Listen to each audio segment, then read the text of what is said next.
Irritable bowel syndrome या आंतों का चिड़चिड़ापन।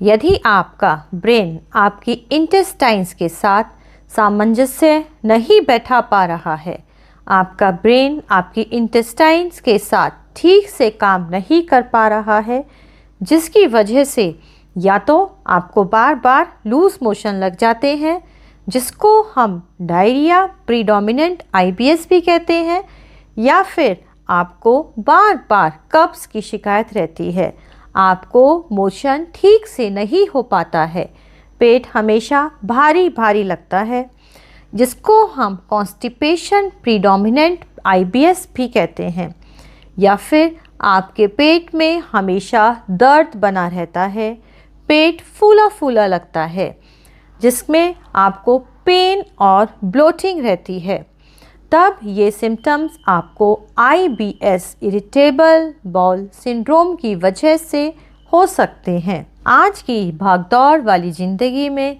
आईबीएस इरिटेबल बाउल सिंड्रोम बहुत कॉमन हो गया है और एक मुख्य कारण बन गया है, जिसकी वजह से मरीज को बार बार काम से छुट्टी लेनी पड़ सकती है। लेकिन ये इरिटेबल बाउल सिंड्रोम क्यों होता है?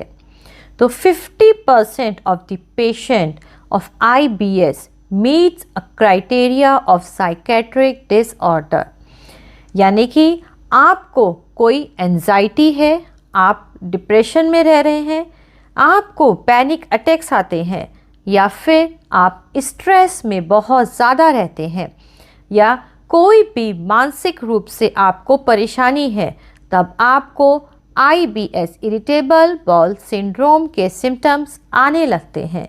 कभी आपको बार बार मोशन जाना पड़ सकता है, या फिर आपको पेट बहुत भारी भारी लगेगा।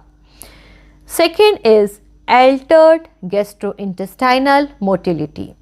हमारी आंतें खाना डाइजेस्ट होने के बाद आंतों से वह खाना आगे की तरफ बढ़ता है, तो यदि इनकी जो मोटिलिटी है वो बहुत ज़्यादा बढ़ जाए, इंटेस्टाइन्स की मोटिलिटी बढ़ने से आपको लूज मोशन की शिकायत होने लगती है, बार बार आपको मोशन जाना पड़ सकता है। वहीं आपके स्टूल में आपको आंव भी दिख सकती है, या फिर आपकी जो इंटेस्टाइन्स की मोटिलिटी है वो बिल्कुल कम हो गई है, जिसकी वजह से आपको बहुत कॉन्स्टिपेशन कब्ज रहने लग गया है। डायरिया प्रीडोमिनेंट पेशेंट्स में इंटेस्टाइन्स की मोटिलिटी बहुत बढ़ जाती है, वहीं पर कॉन्स्टिपेशन प्रीडोमिनेंट पेशेंट्स में इंटेस्टाइन्स की मोटिलिटी कम हो जाती। Third is abnormal visceral perceptions. आपकी इंटेस्टाइन्स पेन के लिए बहुत ज़्यादा सेंसिटिव हो गई हैं, जिसकी वजह से आपके पेट में हमेशा दर्द रहता है, आपका पेट हमेशा फूला फूला रहता है। Fourth is luminal factor. ये ल्यूमिनल फैक्टर आपको, यदि आपको कभी गैस्ट्रोएंटेराइटिस, आपके गैस्ट्रिक या इंटेस्टाइन में कोई इन्फेक्शन हुआ है, उसकी वजह से आपकी जो इंटेस्टाइन्स हैं उनकी मोबिलिटी बढ़ गई है, या वो बहुत ज़्यादा सेंसिटिव हो गई हैं, या आपको किसी चीज़ से कोई एलर्जी है, चाहे वो कोई डेयरी प्रोडक्ट हो या फिर आपको वीट से भी एलर्जी हो सकती है, जिसकी वजह से आपको मोस्टली डायरिया प्रीडोमिनेंट सिम्टम्स आते हैं, आपको बार बार मोशन जाना पड़ सकता है। The symptoms of this irritable bowel syndrome, तो इसमें 3 तरीके के पेशेंट्स होते हैं, डायरिया प्रीडोमिनेंट, कॉन्स्टिपेशन प्रीडोमिनेंट, या आपको पेन या ब्लोटिंग ही रहती है।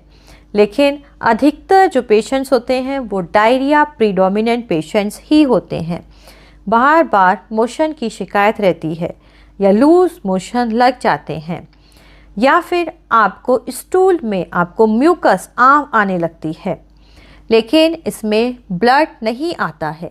यदि आपके मोशन में ब्लड आ रहा है तो हो सकता है आपको इन्फ्लेमेटरी बाउल डिजीज़ हो, लेकिन इरिटेबल बाउल सिंड्रोम्स में ब्लड अधिकतर नहीं आता है। अब क्या होम्योपैथिक दवाइयाँ आप देते हैं इरिटेबल बाउल सिंड्रोम के पेशेंट्स में? तो दवाइयों के नाम बताने से पहले मैं आपको मैनेजमेंट बताऊंगी।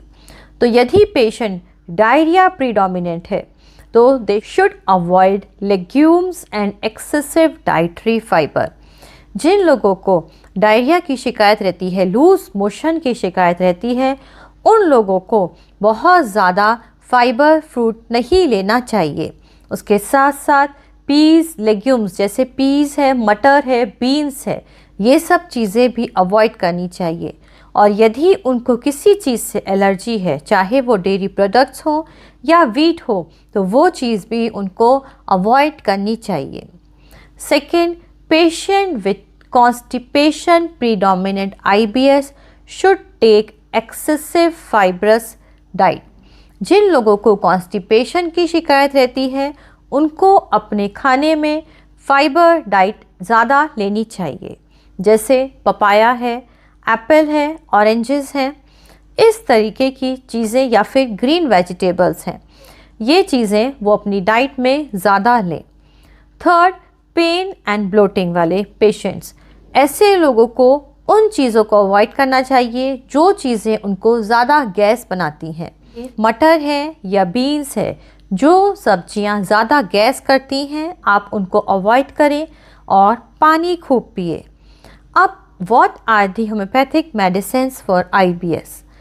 तो यदि किसी को IBS इरिटेबल बाउल सिंड्रोम के सिम्टम, साइकोलॉजिकल डिसऑर्डर, चाहे वह एंजाइटी की वजह से हो, डिप्रेशन की वजह से, कोई पैनिक अटैक्स, या पेशेंट बहुत ज़्यादा स्ट्रेस में रहता हो, या कोई मानसिक परेशानी है, यदि इन सब वजह से पेशेंट को इरिटेबल बाउल सिंड्रोम के सिम्टम्स आ रहे हैं, तो यदि एंजाइटी की वजह से पेशेंट को बार बार लूज मोशन जाना पड़ रहा है, तब ऐसे पेशेंट्स को अर्जेंटम नाइट्रिकम 1 mg में 3 डोज लेने के बाद आप अर्जेंटम नाइट्रिकम 30 पोटेंसी में दिन में 3 बार लें। यदि किसी पेशेंट्स को बहुत ज़्यादा किसी दुख के बाद या कोई डिप्रेशन के बाद IBS के सिम्टम्स आने लगे हैं, बहुत लूज मोशन लगने लगे हैं, तो ऐसे पेशेंट्स को इग्नेशिया 1 mg में ज़रूर लेनी चाहिए। तो इग्नेशिया 1 mg की 3 डोज आप 15-15 मिनट पर ज़रूर लें। और यदि यही डिप्रेशन या यदि मानसिक परेशानी आपकी बहुत पुरानी है, क्रॉनिक हो गई है, आप नेट्राम्यूर, या फिर पेशेंट को सिंपैथी नहीं चाहिए, वो अकेले में ही रहना पसंद करता हो, किसी से अपनी बात शेयर नहीं कर रहा है, तब आप नेट्राम्यूर 1 mg की 3 डोज लीजिए। नेट्राम्यूर 1 mg में आप 15-15 मिनट पर 3 बार लें। अब इन दवाइयों के साथ साथ नक्स वोमिका 30 और एलोए 30, ये दोनों ही दवाइयाँ डायरिया प्रीडोमिनेंट IBS के लिए बहुत ही अच्छी होम्योपैथिक दवाइयाँ हैं। तो यदि किसी को बार बार लूज मोशन की शिकायत रहती है, मोशन में आँव भी आ रही है, या मोशन एकदम से भागना पड़ता है, पेशेंट रोक नहीं पाता है, तब आप ऐसे मरीज को एलोए 30 पोटेंसी में और नक्स वोमिका भी 30 पोटेंसी में दिन में 3-3 बार दें। नक्स वोमिका में इनअफेक्चुअल अर्जिंग इज प्रेजेंट। पेशेंट को एकदम से बहुत तेज़ अर्ज होती है स्टूल जाने की, लेकिन वो जाता तो है, पूरी तरीके से पेट खाली नहीं होता है, फिर दोबारा उसको जाने की इच्छा होती है। तो if loose motion is present with mucus and ineffectual urging for stool, आप एलोए 30 पोटेंसी और नक्स वोमिका को 30 पोटेंसी में दिन में 3-3 बार जरूर लें। अब यदि यही IBS कॉन्स्टिपेशन प्रीडोमिनेंट IBS है, तब आप नक्स वोमिका को ही 200 पोटेंसी में लें। तो रात को सोने से पहले आप नक्स वोमिका 200 पोटेंसी की 1 डोज लें, और दिन में 3 बार आप एलुमिना 30 की 2-2 बूंदें आप दिन में 3 बार अपनी टांग पर डालें। इरिटेबल बाउल सिंड्रोम में कुछ पेशेंट्स में हमेशा आपको पेट में दर्द बना रहता है, पेट फूला फूला लगता है या गैस बहुत ज़्यादा बनती है। तो ऐसे मरीजों को यदि पेट में मरोड़ उठ रही हैं, आप मोशन जाते हैं आपको तो भी आराम नहीं मिलता है, पेट में क्रैम्पिंग पेन हो रहे हैं, तो मग कौर एक बहुत ही अच्छी दवाई है। मग कौर को 30 पोटेंसी में आप दिन में 3 बार लीजिए। इसकी 2 और बहुत अच्छी दवाई हैं, सल्फ़र और आर्सेनिक एल्बम। सल्फ़र को 30 पोटेंसी में आप 1 डोज मॉर्निंग में दीजिए। मॉर्निंग में उठते ही आप मरीज को बोलिए कि उठते ही 2 बूंद सल्फ़र की वो अपनी जीभ पर डालें।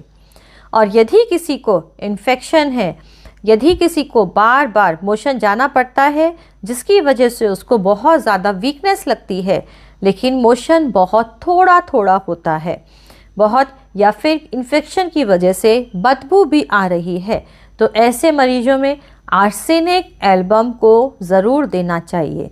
आर्सेनिक एल्बम को 30 पोटेंसी में आप दिन में 3 बार ज़रूर दें। दवाइयों को लगातार लें, खाने का ध्यान रखें, यदि कोई चीज़ आपको नुकसान दे रही है तो उसको नहीं लें, डेयरी प्रोडक्ट्स को भी अवॉइड करें, पानी खूब पिएं। तो स्वस्थ रहें। मैं अपने नए वीडियो में फिर आपसे मिलूँगी। किसी बीमारी, उसमें दी जाने वाली होम्योपैथिक दवाई और आप किन बातों का ध्यान रखेंगे, क्या मैनेजमेंट होता है उस बीमारी के लिए, यही सब बातें लेके मेरे आज के वीडियो को ज़रूर लाइक करें, अपने दोस्तों के साथ ज़रूर शेयर करें और नए वीडियो की जानकारी के लिए बेल आइकॉन को प्रेस करें। और यदि चैनल पर पहली बार हैं तो प्लीज़ उसे सब्सक्राइब करें।